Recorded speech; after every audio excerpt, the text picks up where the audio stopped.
Давай. Tem velho na vaga onde tu nem de China.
Mercimek tarlasıdır bu.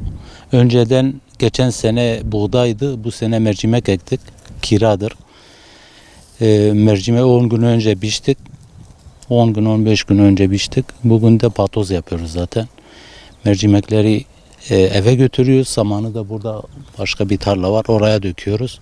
Tüccar gelince onu satacağız. Mercimekler de zaten tüccar, fiyat yok zaten. Tüccar gelecek ne fiyat biçerse borçtan dolayı satacağız. Verim bu sene iyi.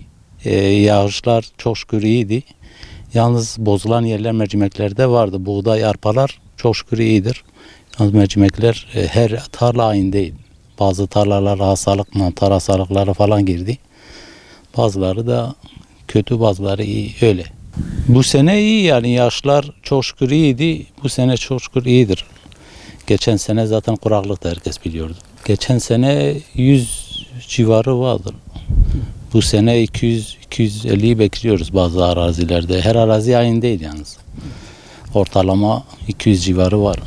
Ve maliyetler yüksek, satınca fiyat yok.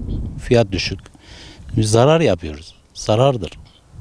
Mazot 2 katına çıkmış, gübre 2 katına çıkmış, ilaçlar 2 katına çıkmış. Yalnız fiyatlar da geçen seneye göre hemen hemen aynı. Valla fiyatlar bir yükselse, mazot çiftçiye göre verilse, mazotlar, gübreler, ilaçlar, çiftçiyi desteklenmiyor, hiç desteklenmiyor. Hükümet bırakmış çiftçiyi. Kira zaten bizimkiler hepsi kira. Dönümü başına 1 lira, 1-200 lira kira veriyoruz. Bu sene artık 1,5'a çıkar.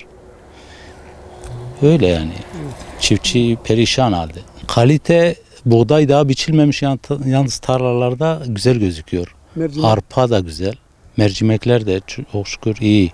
Hastalık falan girilen tarlalar çok iyi değil yalnız. Sağlam olan iyidir.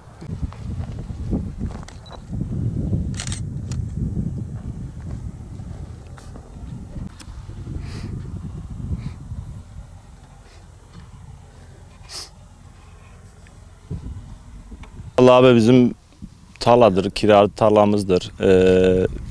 Bir 10 gün önce mercimekleri biçtik. Şu an kurumuş, onları patoz yapıyoruz. Amcamın dediği gibi işte samanı oraya bırakıyoruz, mercimeği de eve götürüyoruz. Biz maliyetlerden şikayetçiyiz. Maliyetler çok yüksek, mazot olsun.